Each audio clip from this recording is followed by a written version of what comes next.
guys, I thought I'd share a video devotional this week for our study. So I'm listening to John Corson going through James, and something really hit me about trials and temptations. The beginning of James, he writes that, rejoice when you face trials and temptations because they help you become steadfast, and steadfast leads to understanding. But what really stood out to me was the trials and temptations. And John Corson explains that the Greek word is the same for both of those. And I've always looked at trials and temptations in my entire Christian walk as an opportunity to fail Jesus. I mean, I'm just being honest. I know that's not what it should be, but that's what I've seen trials as. Oh no, here's another obstacle where my weakness, my sin nature, my pride, my lust, whatever, is going to pull me away from Jesus. And I started thinking about, and there's that model of trial goes back to being raised in a hellfire and brimstone church. But what I really started thinking about was trials and temptations outside of my faith. And that led me to biking, gym, however you measure yourself. The thing is, we measure ourselves. With biking, it's Strava. We go out and we ride Strava and we see if we got a better time than last time.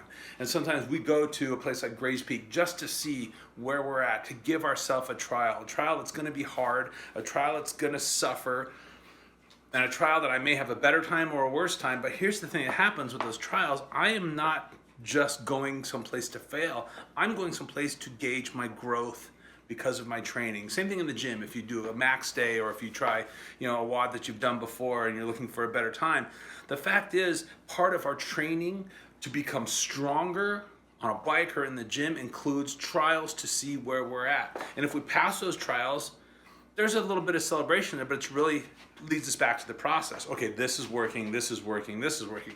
If we fail those trials and we go back to the process and we say, well, this isn't working, I need to change something here. And I love that concept because it is growth focused. It's not about a trophy or a cup or a time. You can celebrate that for a short minute.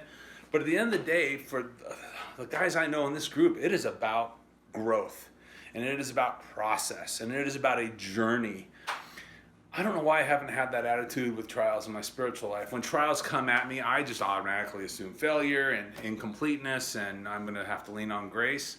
I've never thought about looking at my trials as a test of my growth, a test of my process, of my walk with Jesus. And the most powerful thing from this gets me to really look at, do I have as an articulated and dedicated process for being a disciple of Jesus as I do for trying to become a better mountain biker? And if I don't, I need to build one. And I can use the same process, I can use the same tools, I can use the same focus, I can use the same brotherhood and accountability and spiritual partnership. But I really want to change my concept of spiritual trials as a measure of my growth towards becoming more Christ-like, not as another chance to fail God.